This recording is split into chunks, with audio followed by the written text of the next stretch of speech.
오늘 본문은 열왕기상 10장 14절에서 29절까지의 말씀입니다.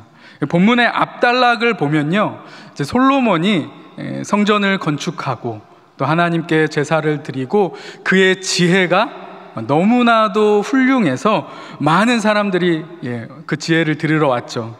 그 절정이 바로 스바 여왕이 와서 솔로몬과 만나는 그 장면이 오늘 본문의 바로 앞단락입니다.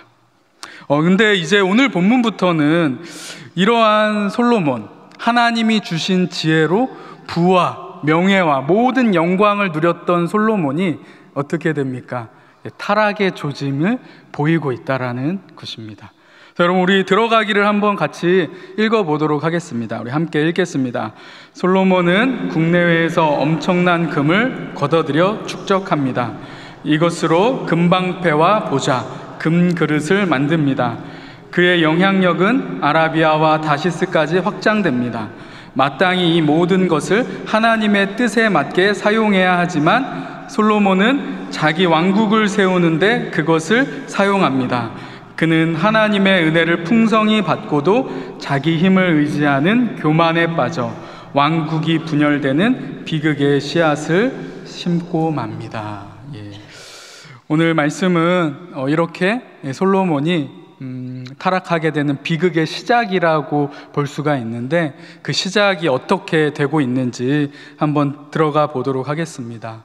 이 말씀을 읽으면서 저는 이 솔로몬을 생각할 때 이러한 문구가 생각이 나더라고요. 바로 천상천하 유아 독존. 이게 사실 불교 용어입니다. 그런데 요즘 시대에 많이 이 이야기를 합니다. 하늘과 땅 아래 정말 모든 세계에 뛰어난 존재를 이렇게 이야기를 하는데요, 솔로몬이 바로 그와 같았다라는 거예요. 천하에 이와 같은 왕이 없었다라는 것입니다. 10왕 중에 가장 뛰어난 왕이라고 평가를 하고 있죠. 근데 여러분, 이렇게 솔로몬이 부와 명예를 누릴 수 있었던 이유가 무엇이죠? 하나님이 지혜를 주셨기 때문이다라는 것을 우리는 다 알고 있습니다. 하나님께서 선물로 주신 이 지혜를 잘 활용하였기 때문에 하나님이 돕는 손길을 허락하셨고, 더불어서 부와 명예는 따라오게 되었다라는 것을 우리는 잘 알고 있습니다. 오늘 본문은요, 이 솔로몬이 어느 정도의 부를 축적하였는지를 보여주고 있습니다. 우리 14절에서 22절까지의 말씀인데요, 그 호화로운 생활이 잘 나와 있는데 우리 14절만 한번 같이 읽어보도록 하겠습니다. 14절입니다. 시작. 솔로몬의 세입금의 무게가 금 666달란트요. 그리고 여러분, 이후의 말씀을 쭉 읽어보면요, 은을 돌같이 여길 정도로 그가 부유했다라는 것입니다. 그리고 솔로몬이 자기가 사용하는 모든 기구들을 다 금으로 만들었어요. 이후의 말씀을 보면요, 당시에 어느 나라에도 없었던 아주 찬란한 왕위, 보좌를 만들어서 그 위에 앉았다라는 것을 알 수가 있습니다. 그래서 우리 1-1번에 보면 솔로몬이 해마다 세금으로 걷어들인 금의 양이 666달란트였다라고 이야기를 합니다. 금이 엄청나게 지금 들어오고 있다는 것을 말씀하고 있는 것입니다. 여러분, 금 한 달란트는요, 은 45,000세겔입니다. 은 45,000세겔이 금 한 달란트예요. 그럼 여러분, 노예 한 사람의 몸값이 얼마였죠? 30세겔입니다. 30세겔. 그러면 금 한 달란트면은 노예 약 1,500명의 몸값이라는 거예요. 엄청난 액수죠. 그런데 그것이 666달란트가 있다라는 것입니다. 666, 여러분, 여기 숫자에 뭐 큰 의미는 없습니다. 많은 학자들이 이렇게 볼 때 그냥 666 이렇게 숫자를 맞춘 것이다라고 이야기를 하는데, 그래도 우리는 좀 마음이 어떻습니까? 불길하죠. 요한계시록을 보신 분들은 아실 텐데 그만큼 이 불길함을 좀 상징하고 있는 것 같습니다. 솔로몬이 이렇게 어마어마한 금을 거두어 드립니다. 그래서 해설 부분에 보면은 우리나라 지금 현재 액수로 치면은 2조가 넘는 금액이다라고 이야기를 하고 있습니다. 엄청나게 지금 세금이 들어오고 있는 것입니다. 매년은 아니겠지만 그래도 평균적으로 이 정도의 금액이 들어오고 있다라는 것이에요. 그리고 1-2번을 보면요, 솔로몬 시대의 외교와 통상무역은 어디까지 확장이 되었다고요? 아라비아에서 다시스, 지중해 세계를 다 포괄하고 있는 거예요. 그 지중해 모든 무역을 지금 이 솔로몬이 다 관장을 하고 있었다라는 것을 알 수가 있습니다. 이렇게 엄청난 돈이 이 솔로몬에게 들어오고 있었어요. 이렇게 금이 많아지니까 솔로몬이 어떻게 합니까?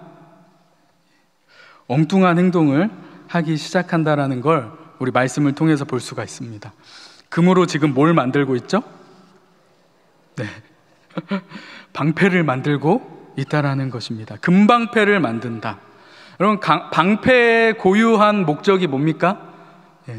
막는 거예요. 근데 금이 잘 막을 수 있습니까? 물렁물렁한 금으로 지금 방패를 만들고 있다라는 거예요. 이거는 고유의 가치를 지금 무시하고 있다라는 것을 알 수가 있습니다. 이 금방패 하나가 노예 30명 가량의 비용이었습니다. 그렇게 사치를 지금 부리고 있다라는 것입니다. 이 엄청난 부가 지금 정상적인 행동을 하지 않고 있다라는 거예요. 혹시 이 말씀을 보면서 와, 솔로몬 되게 멋있다라고 생각하신 분 있으세요? 금으로 방패도 만드네, 정말 멋있다, 나도 저렇게 해보고 싶다 하시는 분 있으신가요? 이것은 엉뚱한 행동이죠. 여러분, 그래서 돈이 주체할 수 없을 정도로 많게 되면은 이러한 엉뚱한 행동을 하게 된다라는 것을 단적으로 보여주는 예입니다. 21절의 말씀을 보면 은을 귀하게 여기지 않고, 27절도 보면 돌과 같이 여기고 있다라는 거예요. 금이 너무나도 많으니까 은은 마치 돌처럼 보이기 시작한다라는 거예요. 주변 국가에게까지 막대한 영향력을 끼치고 있는 이 솔로몬이 지금 엉뚱한 행동을 하기 시작했다라는 것을 알 수가 있습니다. 성경은요, 이 솔로몬의 부가 지금 되게 좋아 보인다라고 말씀하는 것이 아닙니다. 이렇게 솔로몬의 부를 쭉 나열하여서 보여주는 것은 지금 솔로몬이 잘하고 있다라는 것을 알려주는 것이 아니죠. 성경의 기자는 지금 이 솔로몬이 자신의 풍족함과 화려함을 나타내면서 무엇인가 정상적인 기준에서 벗어나고 있다라는 것을 보여주고 있는 것입니다. 가장 충격적인 건 무엇입니까? 여러분, 상아를 아시죠? 상아는요, 이때 당시에도 어마어마하게 비싼 물건이었습니다. 근데 그 상아를 가지고 어떻게 한다고요? 금으로 싸고 있습니다. 어떨 때 금으로 쌉니까? 안에 뭐 이렇게 값비싼 것이 아닐 때 금으로 포장을 하는데, 지금 상아를 놓고 그 위에 또 포장을 하고 있는 어마어마한 과소비를 하고 있다는 것을 알 수가 있습니다. 물질이 그 모든 기준을 지금 다 무너뜨리고 있다는 것을 보여주고 있는 거예요. 여러분, 솔로몬은 지금 이렇게 부가 너무나도 넘쳐나고 있었습니다. 백성들은 과연 어떠했을까요? 백성들도 은을 돌같이 여기고 있었을까요? 제가 볼 때에는 그렇지 않았을 것 같습니다. 이 수많은 세를 내려고 많은 애를 쓰고 있었을 것이고, 강대국에게 그 조공을 바치는 나라들도 두려워 떨고 있었을 것 같습니다. 하나님이 솔로몬에게 주신 이 풍성함은 선물이었습니다. 하나님의 영광을 나타내려고 주신 선물이었는데, 지금 이 솔로몬은 이 하나님의 선물을 가지고 많은 사람을 힘들게 하고 본인은 과시하는 것으로 사용하고 있다는 것이죠. 여러분, 물질은요, 그 물질의 목적대로 사용되어야지만 아름답게 사용되어지는 것입니다. 오늘 말씀을 보시면서 우리 나눔 1번으로 한번 들어가 보면 좋겠는데요, 나눔 1번 질문을 보면 솔로몬 시대의 국가 재정이 튼튼해진 것은 뭐 때문이죠? 하나님의 은혜 때문입니다. 솔로몬은 확보된 그 재력, 자기 권력을 권자치장하는 데 지금 다 사용하고 있다는 것이죠. 우리도 한번 여러분 돌아보셨으면 좋겠습니다. 하나님이 내게 은혜로 주신 선물은 뭐가 있는지, 나는 그 선물을 지금 어떻게 사용하고 있는지 한번 돌아보셨으면 좋을 것 같습니다. 우리에게 주신 선물이 뭐가 있을까요? 건강도 있을 것이고요, 우리의 가정, 또 물질, 또 아니면 나에게 주신 지혜도 있을 수 있고요, 또 아니면 우리의 자녀들, 여러분 등등 우리에게 하나님이 주신 선물은 많이 있을 거예요. 그 선물을 우리가 어떻게 잘 활용하고 있는지 나누어 보셨으면 좋겠습니다. 이러한 것들을 가지고 나의 풍족함이나 나의 화려함을 이렇게 드러내려고 하고 있지는 않은지 한번 돌이켜 보셨으면 좋겠습니다. 그래서 어떻게 잘 활용하고 있는지, 아니면 그렇지 않으면은 우리 좀 잘 활용할 수 있게끔 권면들을 해 주셨으면 좋을 것 같습니다.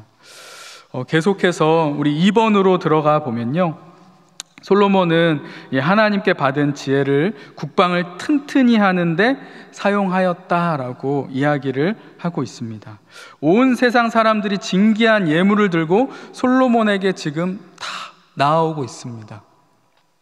23절의 말씀을 여러분 한번 같이 읽어보도록 하겠습니다. 23절입니다. 시작.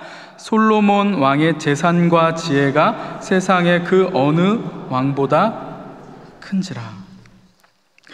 많은 사람들이 지금 솔로몬에게 나아오고 있습니다. 근데 예전에는 여러분 솔로몬의 지혜를 들으려고 왔다면 지금은 어떨까요? 솔로몬의 그 엄청난 부, 어떻게 그렇게 나라를 강하게 만들었을까 하는 것을 보려고 왔던 것 같습니다. 그래서 23절의 말씀도 자세히 살펴보면요, 솔로몬 왕의 지혜와 재산을 이렇게 생각해서 온 것이 아니라 재산과 지혜로 이제 순서가 바뀌고 있다는 것을 알 수가 있습니다. 재산이 이제 더 솔로몬 하면 지혜가 아니라 솔로몬 하면 그의 재물, 이렇게 사람들이 생각하기 시작하였다라는 것입니다. 사람들이 그에게 와서 듣습니다. 지혜를 듣습니다. 어떤 지혜를 듣고 싶어 할까요? 솔로몬이 어떻게 그렇게 부강해졌는지를 듣고 싶어 한다라는 것입니다. 근데 여러분, 솔로몬은 알았어야 합니다. 다른 사람은 몰라도 솔로몬 자신은 알아야 돼요. 나에게 주어진 이 부가 내 지혜 때문에 이렇게 이룰 수 있었던 것인지 아닌지 솔로몬은 알았죠. 솔로몬은 그렇게 물으러 왔을 때 하나님에 대해서 알려주어야만 했다라는 것이죠. 그런데 솔로몬은 그렇지 않았다라는 것을 알 수가 있습니다. 하나님의 지혜 때문에 내가 여기까지 왔고, 하나님이 나에게 지혜를 주셔서 이렇게 우리나라가 태평성대를 이룰 수 있다라는 것을 이야기하지 않았다라는 것이죠. 오히려 솔로몬은 자기의 부를 더 드러내는 거죠.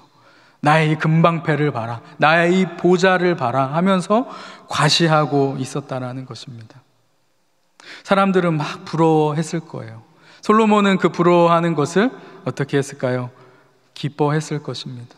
내가 이렇게 유명해지고 이렇게 나라를 잘 다스릴 수 있었던 것이 하나님의 영광을 드러내라고 하나님이 주신 축복이라는 것을 점점 잊고 있었다라는 것이죠. 여러분, 솔로몬은 자신이 어떻게 왕이 되었는지를 알아야만 했습니다. 솔로몬이 어떻게 왕이 되었습니까? 출생부터가 부끄러운 존재였어요. 아버지 다윗과는 달랐죠. 누구의 아들입니까? 바로 밧세바의 아들이었습니다. 왕위 계승에 있어서 가장 멀었던 사람이 바로 이 솔로몬 왕이었어요. 그리고 항상 솔로몬을 보면 다윗은 자신의 죄의 결과라는 것을 보면서 안타까워했고요. 많은 사람들도 그래서 솔로몬 가까이 가지 않았었습니다. 이랬던 솔로몬이 어떻게 왕이 되었고 어떻게 이렇게 지혜롭다 칭함을 받고 부강하게 된 것일까? 솔로몬은 잊지 말아야 했었습니다. 바로 다 하나님의 은혜였다라는 것입니다. 하나님이 은혜 주셔서 지혜롭게 되었고 하나님이 함께 하셔서 세상에 많은 사람들이 지금 솔로몬에게 찾아오고 있었다라는 것을 솔로몬 잊지 말아야 많았던 것이죠. 그런데 솔로몬은 이 세상적인 인기와 부에 중독이 되어져 가고 있다라는 것입니다. 그 중독의 모습이 어떠합니까? 우리 솔로몬이 많은 병거와 군마를 어떻게 하고 있다고요? 수입하고 있습니다. 모집하고 있는 것을 볼 수가 있어요. 26절에서 28절까지 말씀을 보며 솔로몬이 이 많은 병거와 군마를 어디에서 모집합니까? 애굽에서 지금 모집을 하고 있습니다. 그리고 2-3번을 보세요. 이렇게 모집해가지고 모아가지고 어떻게 하고 있습니까? 수입해온 말과 병거를 어떻게 한다고요? 햇사람의 모든 왕과 아람 왕들에게 되팔고 있다라는 거예요. 나라를 부국강병하게 하려고 모은 것이 아니에요. 여러분, 사실 이스라엘 지역은요, 병거가 많이 필요한 곳이 아닙니다. 들판이 있는 곳이 아니죠. 산악지대이기 때문에 군마도 그렇게 많이 필요하지가 않아요. 그런데 이제 솔로몬은요, 물질 모으는 거에 중독이 된 거예요. 계속 모으는 거죠. 모으고 팔고 이익을 내고, 여기에 지금 푹 빠져버렸다라는 것을 알 수가 있습니다. 더군다나 애굽이라는 곳에서 말과 병거를 수입을 하고 있습니다. 여러분, 애굽이라는 곳은 어떤 곳입니까? 이스라엘 민족이 노예로 잡혀 있었던 곳이 바로 애굽입니다. 하나님은 이 애굽과 교류하기를 기뻐하시지 않으셨습니다. 근데 솔로몬은 애굽에서 아내를 맞이하고요, 애굽과 계속 지금 교류하고 있다는 것을 볼 수가 있습니다. 사실 여러분, 성경은요, 애굽을 이야기할 때 세상 것들로 많이 상징을 합니다. 세상의 문화들로 상징을 많이 하는데, 지금 솔로몬은 계속하여서 세상의 것과 교류하고 싶어하고 세상 것에 눈을 돌리고 있는 모습을 볼 수가 있습니다. 세상 것과 지금 구별되는 것이 아니라 점점 동화되어져 가고 있는 모습을 오늘 우리는 볼 수가 있습니다. 여러분, 솔로몬은 그래서 결국 어떻게 됩니까? 결국 그 통치 말년에 타락하게 되고 이스라엘은 파멸하게 되고 둘로 나뉘어지는 아픔을 맞이하게 된다는 것입니다.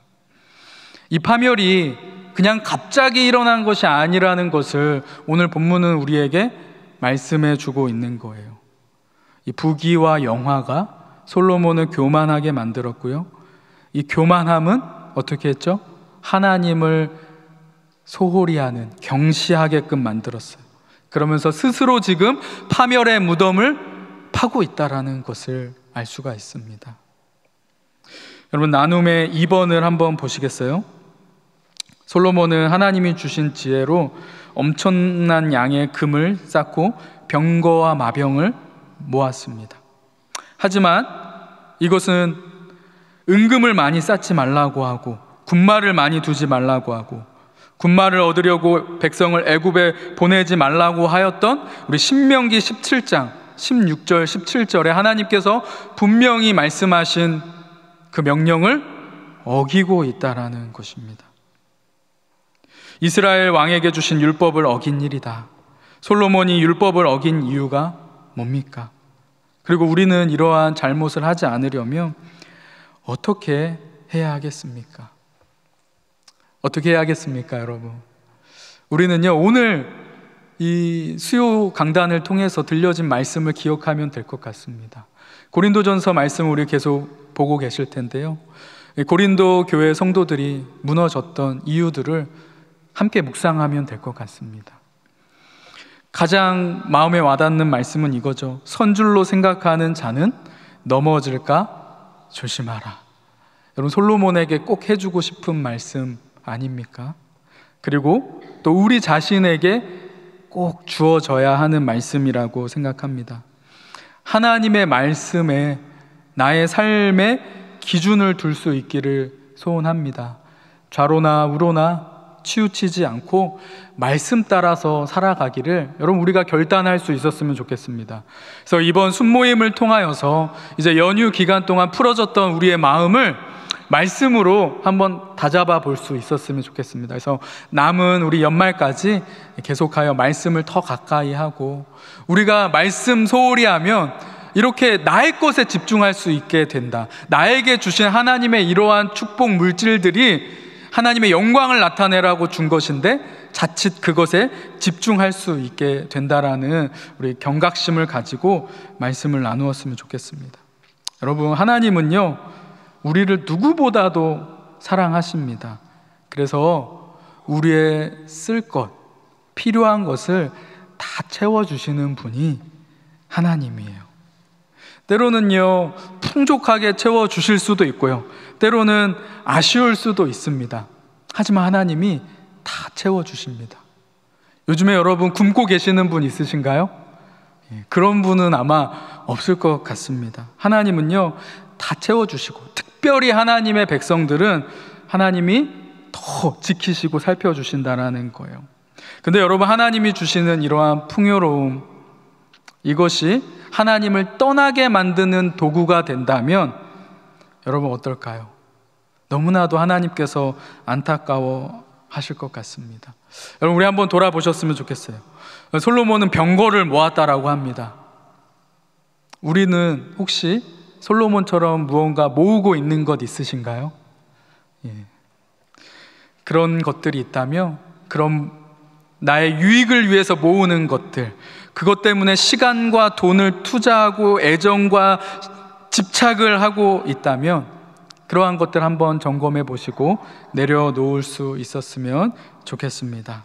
하나님과 여러분 우리에게 주신 그 축복을 더 하나님과 가깝게 만드는 것들로 아름답게 사용할 수 있기를 소망합니다. 우리에게 주어진 모든 것을 통하여 하나님께 영광을 나타내는 우리 모든 순장님들 되기를 예수님의 이름으로 축복드립니다.